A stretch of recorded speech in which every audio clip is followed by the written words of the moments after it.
Yo, guys, I'm so excited to bring in this very special guest. His name is Matt Browning.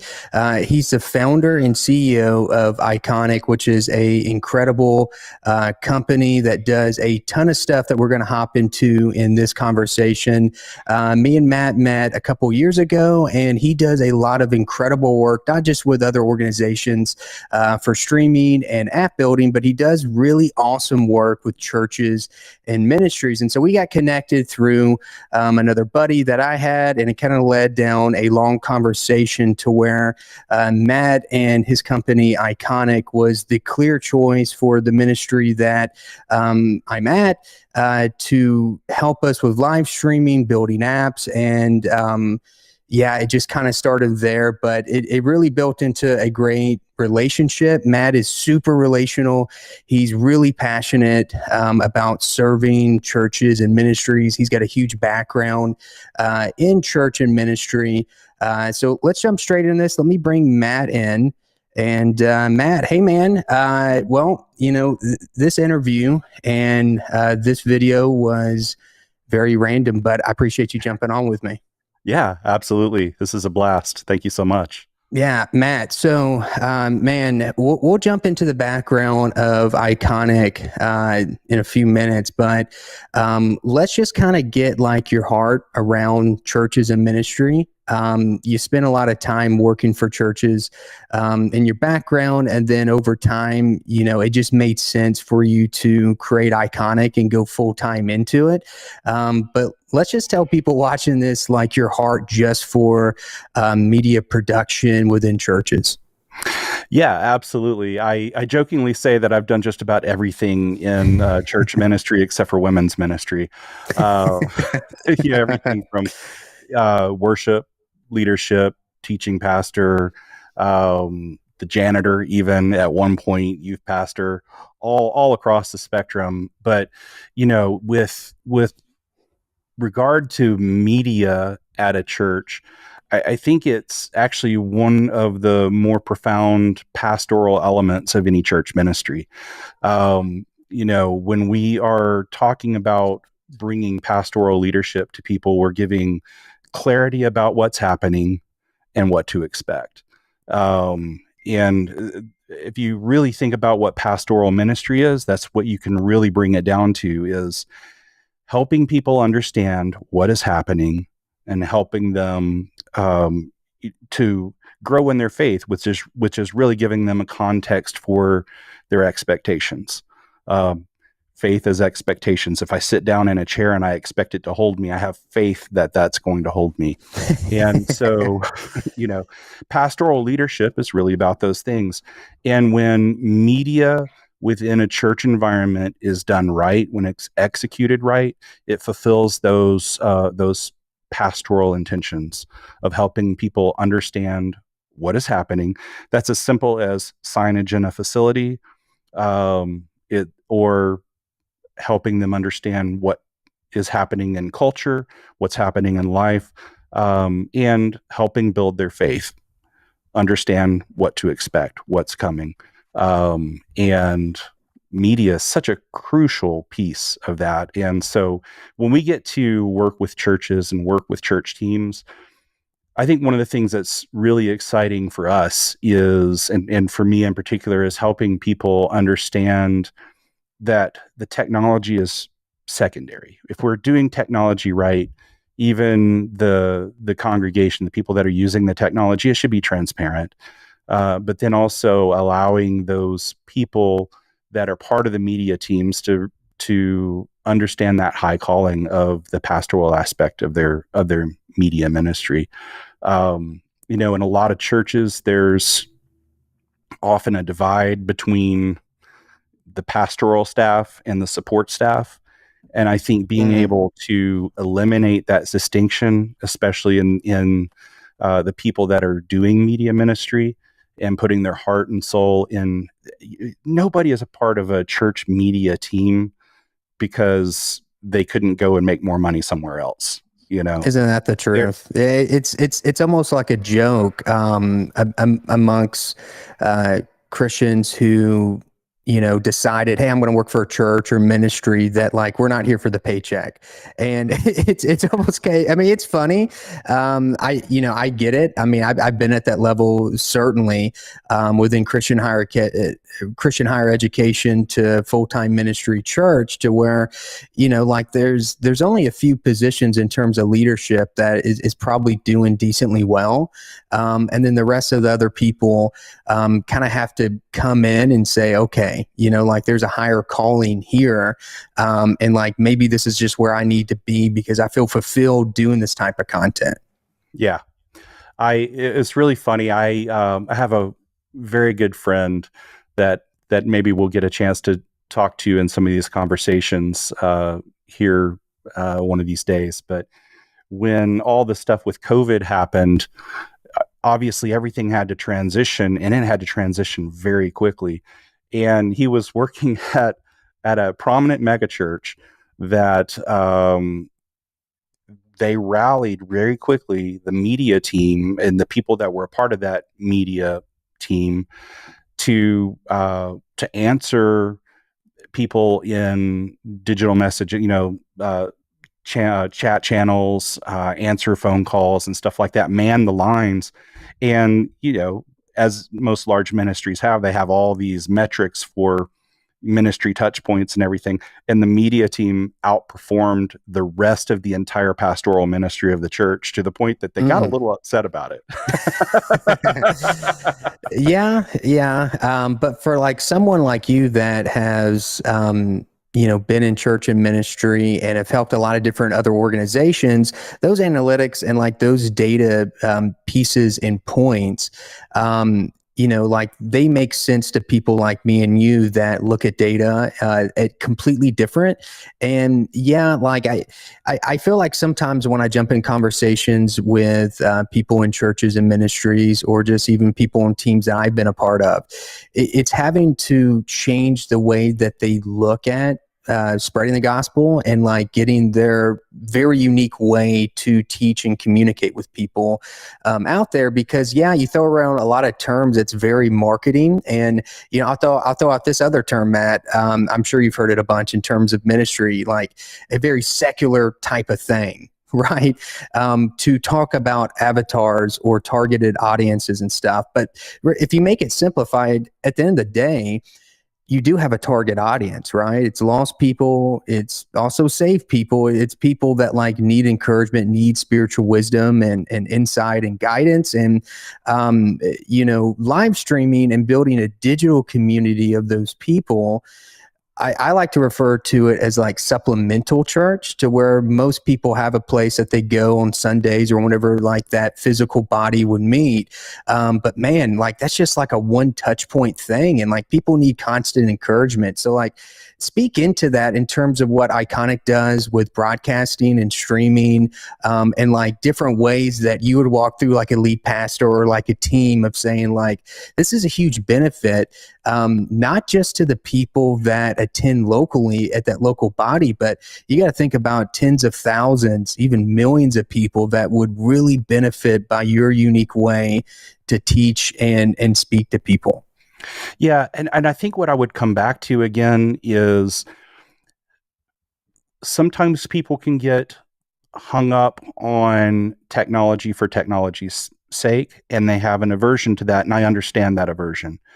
But when done right, no matter whether we're talking about video streaming or lighting in a venue or anything that it might be, if you take the technology out of it and you start thinking about what is the job function or the role or the executional goal that you're trying to accomplish, what are the tools that you can use to get that done? And when you do that, the technology fades into the background. And so you think about shut-ins, you think about parts of your community that are in nursing homes, you think about people in your congregation that might be sick or traveling or deployed. And there's all kinds of ways that people want to remain engaged with the community that they've built with a congregation. Maybe they've relocated to a new community and they haven't yet found a new church home that they want to be a part of.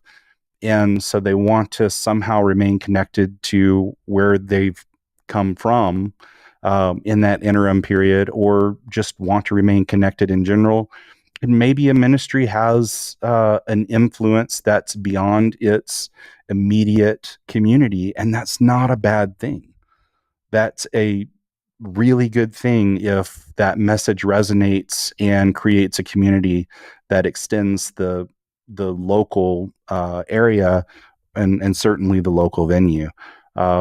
So that's, the encouragement that I would give, especially around that. If you most pastors and church leaders that I've talked to that have an aversion to video streaming or the technology of it, the reason that they have that aversion is this idea that it is counter to the in-person connection that can occur. But we live in a world where people speak the language of Netflix and Hulu and HBO and YouTube, and we consume so much video content. And even think about within the context of remote work and how many meetings happen just like this, where we're sitting across the screen from each other instead of across a coffee table. Think about how many people in their work lives may work with team members that they have meetings with several times a week that are in other parts of the world that they never see in person, but developed relationships with. And so there is a idea of technology being counter to connection that I think is just out of sync with the reality of the world that we live in. Is it great to be in person and share a meal and to share the same space and time with people? Absolutely. But those two things are not against each other. All right, so I want to come back to this in a few minutes, but let's talk about Ikonik. What does Ikonik do? I mean, like, what do you sell? How do you help people? Because it really ties into some other questions I really want to dive into. Sure. But like, walk through why you started Ikonik, and like what that journey to like what now the company is, and like who you serve. Sure.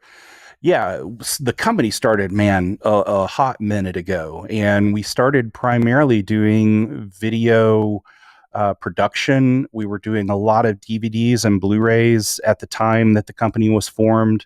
We did a lot of work with ministries at the time and non-ministries, as we have over the entire course of the company's history.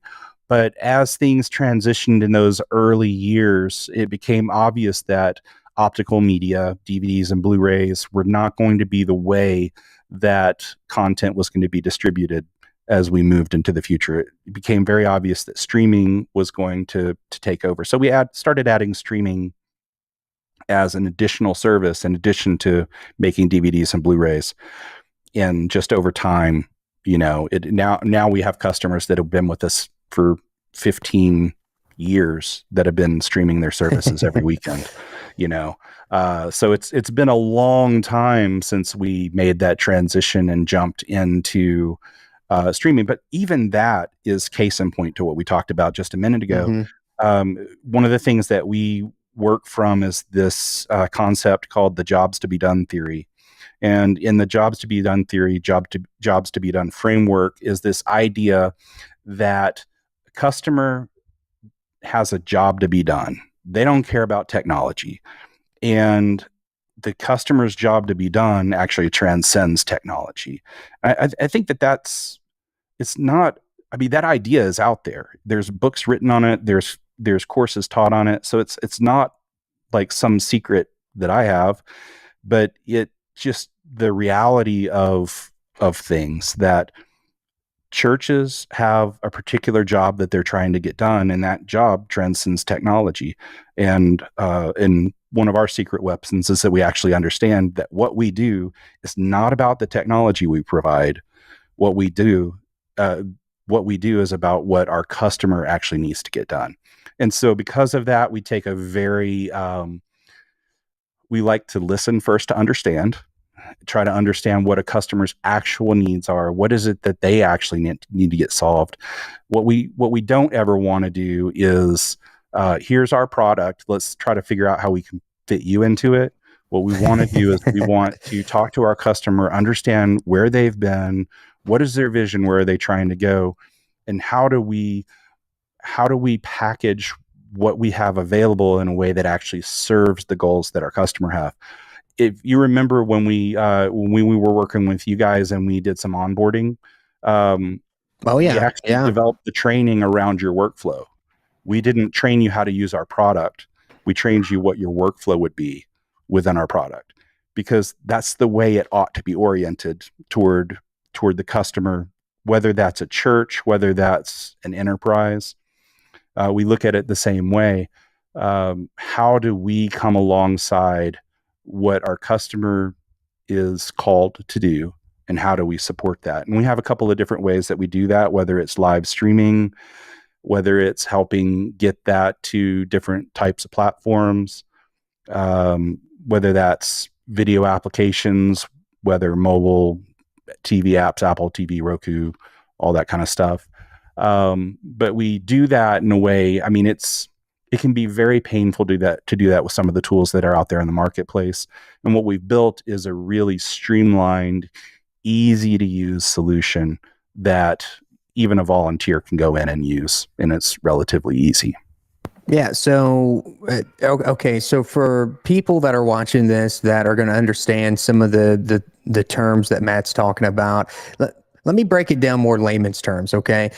Ikonik does broadcasting streaming, right? So you help teams, have helped mine tremendously. And I'll throw this point in there, is that you're the founder, CEO of this company, but I can still get in touch with you relationally. And when we have a giant emergency, I mean, the customer service aspect, and, I'm not going to throw other companies out there, but, I have been a part of many other contracts with other companies that just do like the streaming option that's a little bit more than Restream or Riverside.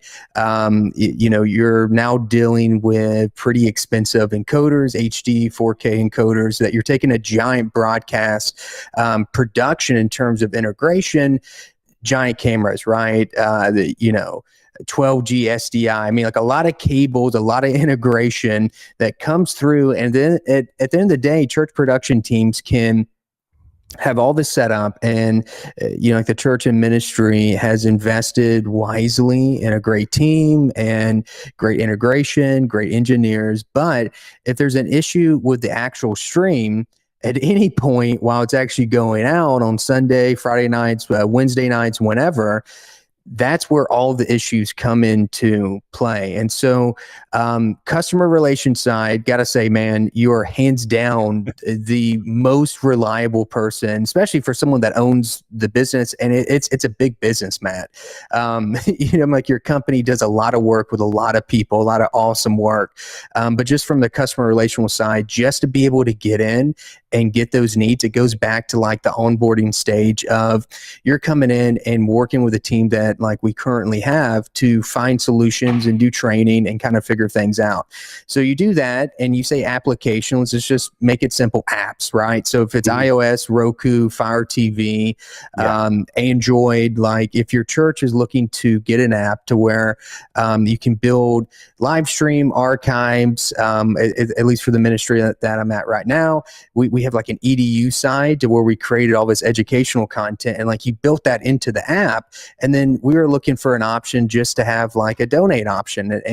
And that was something that like your dev team, your developer team went in and like built that just for our app.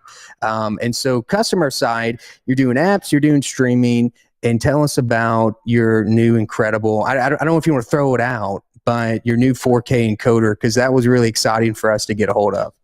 I'll talk about the 4K encoder, but I want to come back to something that you said about support, and thank you, because I really appreciate that. That I think is the relational side of what we do. I think is one of the things that I'm most proud of. that we do, but it's also a different approach that we take towards support. Is that we believe support ought to be proactive, not reactive. And so we say as a company to our teams, when we're bringing new people onto our team, a part of the culture even that we have is that support begins in the first conversation we have with a customer. Because support is, if we're doing it right, support is not reactive, support is proactive. So support begins when we begin listening to the customer, trying to understand what are the problems that they've had in the past. What is that we can do to try to help solve those problems, and how well are we understanding what their goals are? And if we understand those things, then really support should come down to an edge case technical thing that we jump into with our customers to help resolve. And I mean, that really makes a massive difference. We say the best support call is the one you never have to make. And so that really kind of Ain't that rounds the up our truth? And I make a philosophy. ton of them. I make a ton of them, but it's a lot of it's self-inflicted. And like y'all do a great job walking through of even building like SOPs and different things of like just structure wise of like, don't panic, guys. And especially as like teams are hiring people. I mean, I've been in a hiring phase for quite a while, training, bringing people on, and it's like, look, Ikonik in term, like it's just not the streaming side. Like their expertise and their knowledge, man. I mean, it goes into like the full broadcast side too. And we're just not talking about streaming here. I know it's a service that's being provided, and hey, like help me look at the logs on this encoder. It's been, I had something, had some frames drop, something was blinking red, had Facebook had this kind of dip in and out, man. But like y'all know production side too. Yeah. And it's interesting. My background, before I started the company, I worked in post-production, in various capacities. But back when the room cost $300, an hour, because of all the gear that it took to hook together, you couldn't edit on a laptop. You needed a $300,000 system to be able to do the stuff. But because of that, that brought this engineering aspect to things. And, having been involved in live production teams, having done over so many years, so much live production, whether that's at the church level, whether that's, being broadcast to millions of people around the world, or I think one time we did a simulcast to 20,000 locations globally. That certainly, it certainly does a lot to immerse you into the world of all things live production, being on site for those things, managing them remotely. But yeah, there's a lot of understanding of the engineering that takes place on site. And that's actually why, coming back to the encoder, part of why we wanted to develop one, because when there's a disconnect between what you're doing at the source at the venue and what you're trying to get to the world that's going to consume that video, it can be really difficult, especially in this, what I think is such an incredibly pivotal moment of generative AI and all the different things that can be done to augment a stream. So we have been working on what we call a hybrid video streaming platform. And let me see. I've got one on my desk right over here that's one of the smaller form factor guys. But this is our small guy, the BCX1 hybrid encoding platform box. But the approach we take with that is it integrates directly into our cloud platform. So you manage your live encoder like you're managing a piece of media. You go to schedule it into an event, and that controls the stop time of the encoder. But what it also does is it will allow you to be able to augment that live stream with cloud enablement. So whether you want to use AI to broadcast that stream in alternate audio languages, subtitles, of course, But all the different things that you might want to do to manage that stream and also augment it with human collaboration as well as AI collaboration, and giving you all the tools that you need to route all those things together in a really, really, really easy workflow is just something that doesn't exist in the market yet. So there's a lot of contribution encoders out there. There's usually a pretty big gap between the little chintzy ones, like even OBS is free and it does a good job for what it does if you've got a good capture card. But it sends a stream to one place that then does other stuff with it. What we tell, and the live production people love this because they understand it. And audio people are actually a whole lot better about this than video people are. Video people are always, let's fix it in post. Audio people are always like, let's fix the That's source. not us, Matt. That's not me. I haven't said that before. Yeah, no, 100%. If you can produce something and do it to excellence while you're doing it, man, I've had tons of young creatives, and like my definition of a creative would be probably more than what most people actually think in terms of just creative content. A creative can really visualize from storyboard and just make something out of nothing, to where just an editor, right, is probably going to look at something in terms of production, say, I'm just going to fix it in post. And actually that encoder, I haven't seen it yet. So you just popped it on this live stream for the first time. This is the little guy. This is a small form factor one. We also have a 2RU unit, one that is just a beast. It'll do 4K P60, a full ABR ladder, so all the different adaptive bit rates. But again, the thing that's just a powerhouse about this guy, and what I was saying that the video production folks understand and love, is there's so many encoders on the market that'll take a single stream in, encode it, throw it up to the cloud to have additional processing done on it. But what you really want, if you have the bandwidth capacity at your venue, is the ability to take that uncompressed, that, if it's a 12G input that you're bringing into the box and it's uncompressed, and you can create every rendition of your video from that uncompressed 10-bit input, well, then by all means, let's do that, because that's going to look screaming way better than something that's been compressed down to 6 meg, thrown across the interwebs, and then, done again.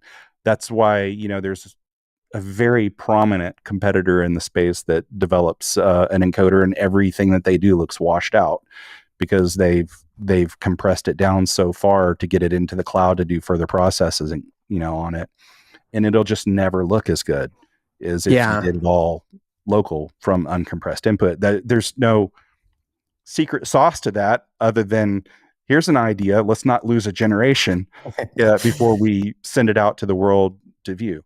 But what's remarkable about what we're doing is the ability then to seamlessly transition between, we call it the hybrid encoding platform, because you can dynamically switch between what you're doing on-prem and what you're doing in the cloud.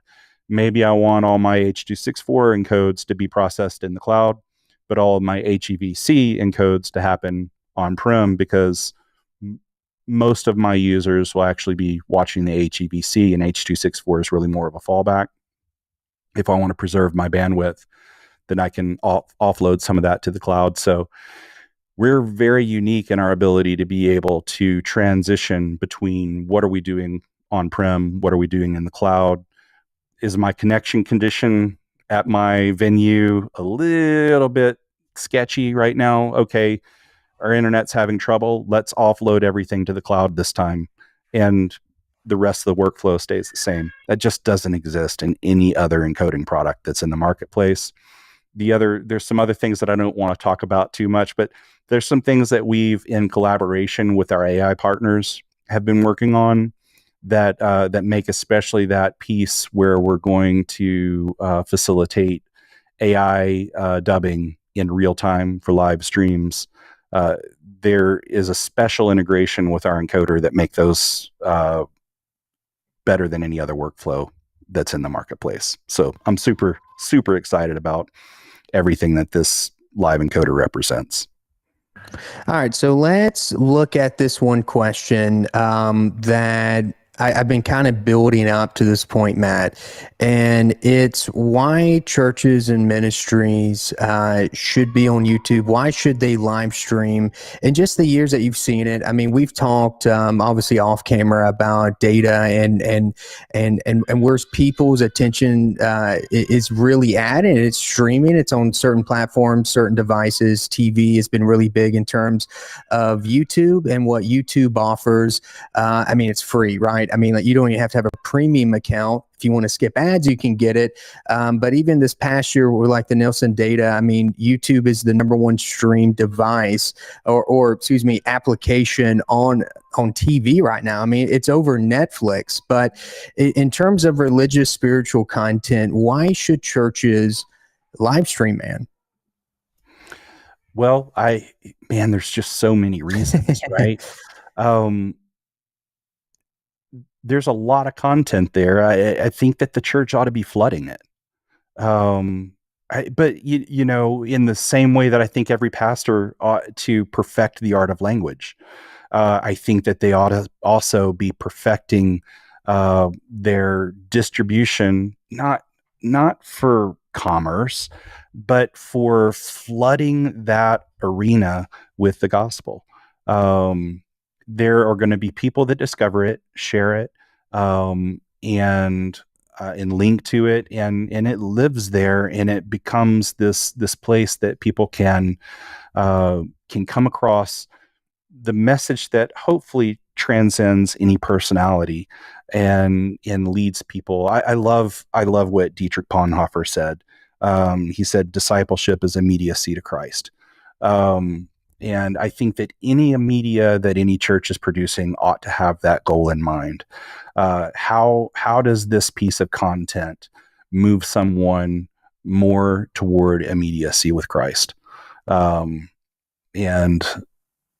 YouTube is definitely a way to do that. Like I said, this is the language that people speak. I mean, think about how do you consume news?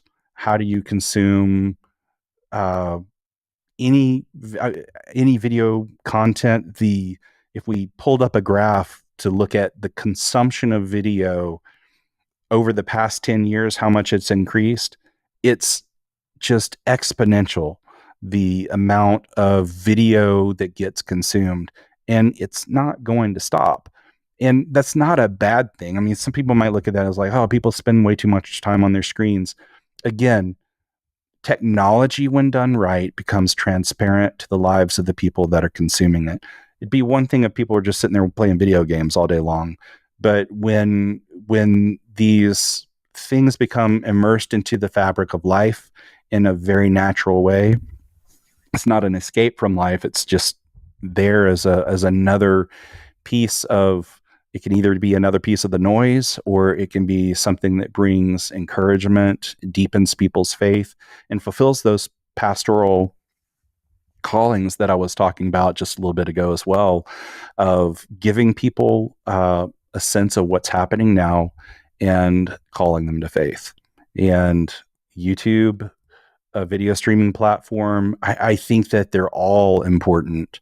And being able to understand how to, I say leverage those, but I don't mean it in a manipulative way.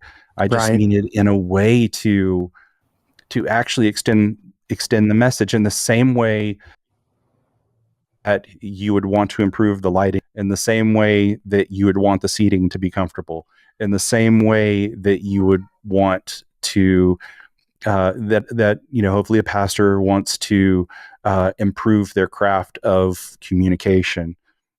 This is one of those same things in that line. Again, the technology is not the focal point; it's a tool. And when we have that mindset, certainly we want to be using all of the tools that are available to meet people where they are.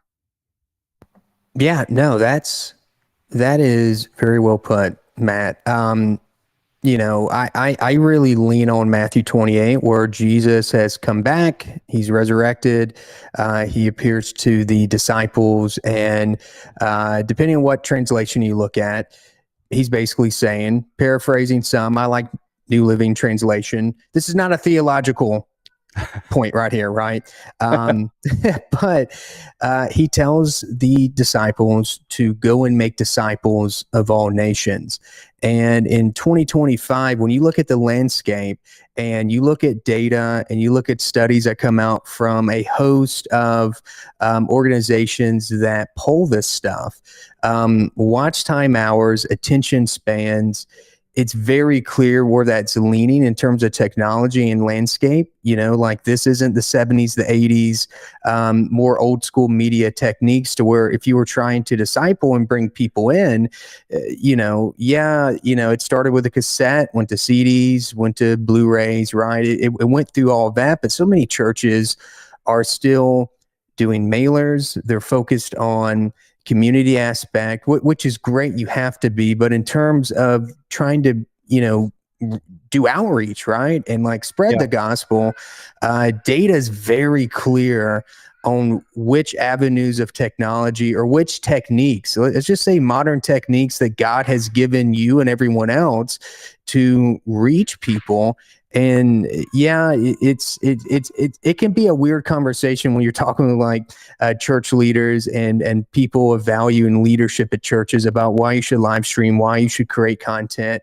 And I'm not saying that it's about vanity metrics and views and everything, right? No, not at all. Yeah, but those metrics, if you had to break it down and find a certain component of like those pieces of data, those are pieces of data that if you humanize it, it's someone that was fed, depending on another analytical piece, watch time, average view duration within YouTube, right? That you fed them spiritually somewhere. It could be supplemental church, but you fed them somewhere on their journey, their walk with Christ. It doesn't have to be like, oh, I found someone that was in a very deep, dark space. Yes, you're going to reach those people, but it's reaching and nurturing and just helping feed people. And it might be your church's YouTube channel or Facebook or anywhere that you're actually landing where your content, your live streams at. But like you have a unique way to speak and connect with a certain type of individual that is a lost person or a saved person, but it's a person that needs to be fed. Just the importance of like, what the tools we have are at our current disposal right now in 2025. Yeah. And, I want to jump off of something that you're saying there as well, because I know there may be some people that come across this video and they're thinking, yeah, but I'm a smaller church and this sounds like big church stuff. And I want to just come against that. It's not, this is not about big church. This is, a few years ago, we were doing some market analysis and stuff like that. And we were looking at all the metrics about, what is our ideal avatar as a customer for Ikonik. And we were looking at, the different sizes of the churches that were there, which ones fit within different categories and stuff like that. There's only like 40 mega churches in the United States. They make a lot of noise. So you'd think that there's a whole lot more of them, but just 40? Not that many. And when you then take a step down to the next, I can't remember the exact numbers of church sizes and stuff like that, but if you jump down from that to your medium-sized churches, and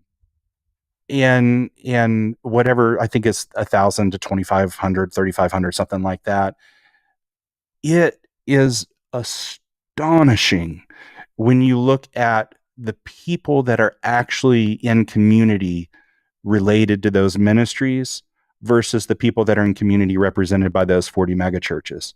You would think that those big mega churches have the market on ministry to people. The reality is they do not. They serve the minority. And so these medium-sized churches, the ones that serve the most people, that actually do the most personal ministry, are the smallest churches. And so if you are a church and you're a pastor and you're a small congregation, I want, if you're, if you get nothing else from this, I want you to understand the dignity of the ministry that you perform, and to the people that you serve, the touch points that you have in people's lives. It matters. The communities that you build, it matters. And so if you have a voice in a digital environment, it matters too. Your voice deserves to be heard, because God has given you, a lot of times, these pastors of smaller churches, you are probably 10 times more pastoral than a personality that can stand on a stage but couldn't sit and have coffee with somebody. And I think that the world needs pastors that will communicate the love and the heart of God. It is his kindness that leads to repentance. There is not some inspirational message, or top 10 hacks on using biblical principles in business. That is not what leads people to repentance. It is God's kindness that leads to repentance. It is being able to, in the presence that you're able to express to another person, that God was in Christ reconciling the world to himself. And so pastors of small churches, don't believe the lie that digital platforms are for mega churches. It's just not true. Your voice deserves to be heard, but the world needs your presence, even in a digital space. Man, Matt, brother, I mean, I am enjoying this conversation. You are preaching, man, and it's I hope people can find this video, this live stream, and I think it's going to really speak to them relationally. And like, yeah, we talk a lot of more technical terms at different portions in here, but I'm definitely going to cut that section up and create some other content off it, because it's so good, and it's truth, right? It's not about building this vanity platform. It's Not at about all. Matthew 28 when you look at it. And I think people and Christians can overcomplicate and be too scared sometimes of like what's really happening in the world. But I think if you just break it down and you make it more simple and say, what's the most efficient way to just communicate with people right now? Like, how can we do that? And if you're real honest and you look at some data points, and then you just sit and you pray on it and just let God kind of lead you in whatever direction that is, like that would be my piece of advice for pastors, church leaders, of all sizes, right? That like preaching and spreading the gospel is like why your church community is thriving, or why there's a body that's even coming together, because they're coming to strengthen one another. But like, how can you do that on a bigger scale? Like I always tell people, think bigger, right? It's not about your city. It's not about your state. It's about all nations. And like, that's huge, man. I mean, like that's the world. And so printing Bibles in different languages, very important work, right? Like actually getting the word of God in the hands of the native language of like wherever those people are located globally. But what else can we do? And like, this is to me a complete no-brainer to really start really advancing the gospel, at least in today's times and how things are really looking like. Yeah, absolutely. So, Matt, let's go ahead and wrap this up. I want people to know, how can they find out more about Ikonik, maybe their church, maybe their ministries, looking at some different options. They've heard some stuff that you talked about here, heard your heart, heard your why behind Ikonik, how you want to help people, and what your team has done for well over a decade in jumping into churches and ministries. And it's just not churches and ministries. I mean, Ikonik helps a lot of other organizations, but how can people get in contact with you? How can they view more of what you do, man? Yeah, absolutely. I think the best place to go would be getvxp@ikonik.com. And that'll give you some high level stuff that we've talked about here, as well as what we do. And we'll provide you with a way to get in touch with us and book a meeting if you want to do that as well. So that's getvxp.ikonik.com. Took me a second. Got it up on the screen. There we go. Getvxp.ikonik.com. If you want any more information, you want to figure out a way to get in touch with Matt and his incredible team about how they can not just help solve your solution, whatever that is, wherever they can kind of be in between the XYZ, whatever the connection point, but how his team can get in and just really grow with your team. And I can just say from experience, man, I mean, like you just personally on like your level, not just your entire team of like how they serve us and how I've seen just the great work and in terms of output. Right, just like the product's great, but to me, it's more relational side of I mean, like, can I get in and like what's off-camera conversations? Like, I'm big on the why, and I really hope that this conversation people can dive in and just know a little bit more about not just the brand and the company, but like who's leading it, who founded it, who's the CEO of it, and the type of people that you employ to come in. I mean, like they all have that same mentality and spirit to just get in and work with people long term. So I can't compliment you enough on it, man. I appreciate your time jumping in on this video, on this live stream. I want to thank everybody for joining this video and just diving in.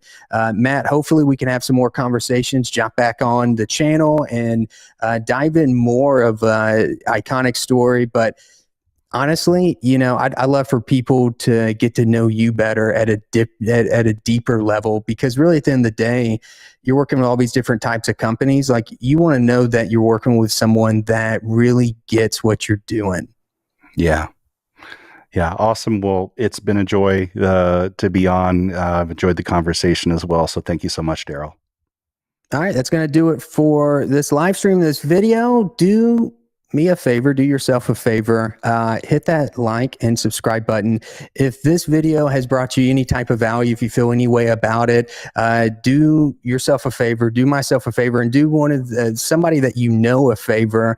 If they're looking into streaming for their church, their ministry, if they're trying to figure out different ways to just make that better, and also work with a great group of people that are coming in really in terms of relationally and spiritually, like understand why your church is doing this for a very specific reason.